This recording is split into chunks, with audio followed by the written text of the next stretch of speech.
دلته په زبردستي راوستي گرفتار که خپله مرضي رالی نه په د شپې 1 بجې په ما باندې چاپه ولې ما 2 زامن یو مې اوښی 2 مې خورینه یو مې تره دا اوس هم په حاجي کیمپ کې پراته دي ما نه زنانم بې ولیدي 2 کسان زما داسې والیدي چې خپې پړسېدلي دي یو لک روپۍ پولیس والا یو لک روپۍ ډیمانډ ته کوي اوس هم په حاجي کیمپ کې پراته دي او دا نور اوس راوصل بارډر کراس اوس زنانه هم دنه ګیرې کړي او زنانه هم رانه ګیرې کړي تاسو ورته دا ونه ویلې چې یاره مونږ بوځئ او دا زنانه هم راسره بوځئ څوک دې خبر اوري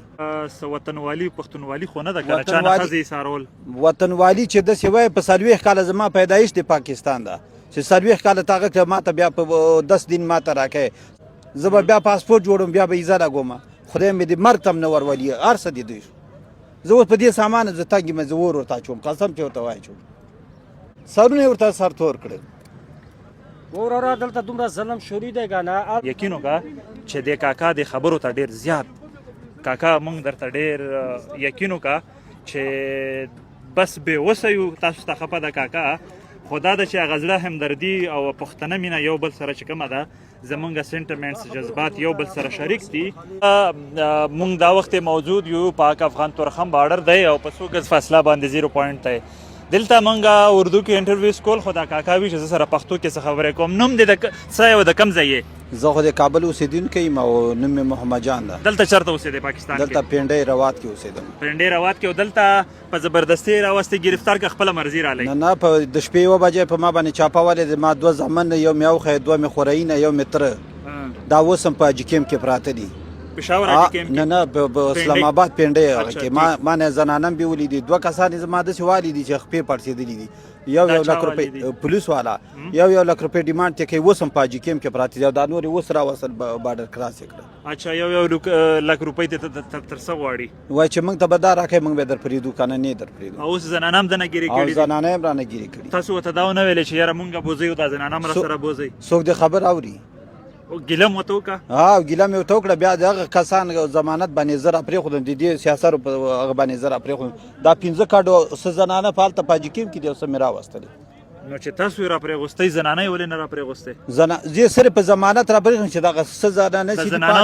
ضمانت نه کېدو نه ما صرف د دغه لپاره زه راپرېښیم چې دا ته ورسوه او باقي ورته ونه دې ویلې چې دا زنانه هغه به موږ دا بارډر کراس کوو خپله او هغه 2 کسان د پیسو لپاره کېنولي نو دا وطنوالي پښتونوالي خو نه ده که چا نه ښځې ایسارول وطنوالي چې داسې وایي په 40 کاله زما پیدایش د پاکستان ده چې 40 کاله تا هغه ما ته بیا په 10 دن ما ته راکړی زما کاروبار قسم په خدای چې ما اوس هم 2 چنچانې پاتې دي سخیانې مې پاتې دي کاروبار مې پاتې دی هر څه مې پاتې شو زه به بیا پاسپورټ جوړم بیا به ایزه راګوم خدای مې دې مرګ ته هم نه ورولي هر څه دې دوی زه اوس په دې سامان زه تګ یم زه اور ورته اچوم قسم چې ورته واچوم نه لکه یو طرف ته دا ډیډلاین هم وشو بیا په زبردستي وباسلم د شپې 1 بجه په ما باندې راغله د شپې 1 بجه باندې ما نه وکالن ماشومان ما وانه اوچت کړي دي خو لکه دا زنانو ډېر بد کړي سرونه ورته سر تور کړل وراره دلته دومره ظلم شروع دی که نه هلته موږ د چکواله راغلو بیا په سر تور کې دی ونه مني سوال منت ورته وکړو سرونه ورته سر تور کړل ته غلی شه مړه یار سرونه ورته سر خپله ډیوټي کوه قسم په خدای چې ماشومان ورته په خپو کې واچول او ویې نه منله وایي فنلنډ نو ورته دې ونه ویلې دا خو څه اسرائیل ما ورته ویلې بس چې زه کله په ډاله کې کېنولم ما ورته ویلې خدای او رسول ته وګورئ موږ بوځئ زمونږ هېڅ هغه نشته ده خو دا سیاست یې موږ سره پرېږدئ چې هر څه دا سیاست یې پرېږدئ چې ځي خپل کور ته بیا دغه 2 کسان یې په حاجي کیمپ کې پرېښوستل او زه په ضمانت باندې پرېښوست چې ته به دا نور به دا پاتې کومې سیاست دي خیر ده دا ته بوځه ځه څه ویلې باقي دا زنانه وغیره به څوک راولي دغه به اوس دوی به اوس به څه انتظامي دي دوی به پوهېږي نو اوس زمونږ د خیبر پښتونخوا حکومت نه وزیراعلی نه صوبایي حکومت نه د وفاقي حکومت نه تاسو څه درخواست دی زمونږ دا درخواست ده چې خلک وایي چې یاره دا اسرائیل او هغه خبرې کوي که نه ته خو زما مسلمان ملک یې ته خو جمهوري اسلامي ملک یې بیا په دې څونه اسلامي جمهوري ممالک کې ته پاور یې ته داسې انسان مسلمانانو سره داسې وضعیت کوي زما اوس دا زه خپله درته یم زما سیاست ستا په حاجي کیمپ هغه کې زما په زړه کې به تا ته رحم راشي خدای دې دقسې در په در کړه لکه زه چې دې در په در کړی خدای دې دقسې بچي وکړوه دا ګوتې دې پس دا وینې د څه شی دي دا اوس چرګان ټول مړه وو ما حلال کړه ځان سره خپل ها. کورني چرګان ها. راوړي. ټیک شو د کاکا فریاد در تاسو واورېدو. حکومت ډیډلاینز ورکړي هغه قانوني ما سره خوا کې دا کنه دا میډیا اوري وردی شي هغه تاڼه کې دی وګوري شپږ چیلې ورسره په تاڼه کې پرتی دي د چانی تاڼه دا کې کومه پرتی تاڼه وه د پنډۍ؟ دا د مکیالي پل سره او د پنډۍ روا ته چې ورسېږي کلر سیدا باندې روډ ده مکیالي پل ورته اعلان دی د سره شپږ چیلې اوس هم په تاڼه کې پرتی دي او د اس ایچ او پولیس نوم درته یاد دی؟ ها اعظم تاڼه‌دار او اعظم SHO ده. ٹھیک شو. اور کاکا خبره فریاد تاسو واورېدو جنون فریاد دی. هغه بیل خبره چې پاکستان حکومت ډیډلاینز ورکړه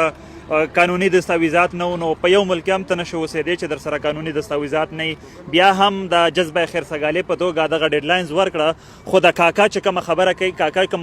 موقف دی چې یاره دې نه یې زنانه ساري کړي په داڼه کې او 1 لک روپیو ډیمانډ یې ته کوو. هغه زمونږ د پښتنې که د لر دی او که د بر دی یو پښتانه دی دغه پښتنو د سر نه څادر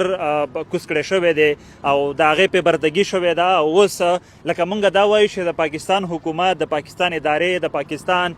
څونه هم ادارې دي دا یو کم قسم انسانیت دی دا یو کم قسم پښتونولي ده دا یو کم قسم وطنداري ده دا یو کم قسم همسایهوالي ده دا کم قسم مونږ ګاونډي ملکونه یو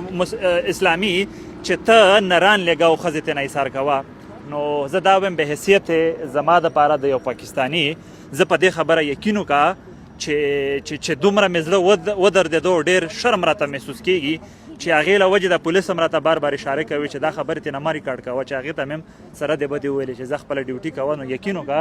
چې د کاکا د خبرو ته ډېر زیات کاکا مونږ درته ډېر یقین وکړه چې بس بې وسه یو تاسو ته خفه ده کاکا. خو دا ده چې هغه زړه همدردي او پښتنه مینه یو بل سره چې کومه ده زمونږ سینټمنټس جذبات یو بل سره شریک دي. خو ته په اردو کې موږ ته وغږېږې چې دا اردو باندې هم دا خبرې هغو خلکو ته ورسېږي او ټول پنجاب ته که نه زبردست پوینټ و دا ویډیو کټ کا او صحیح دی زه اردو کې کومه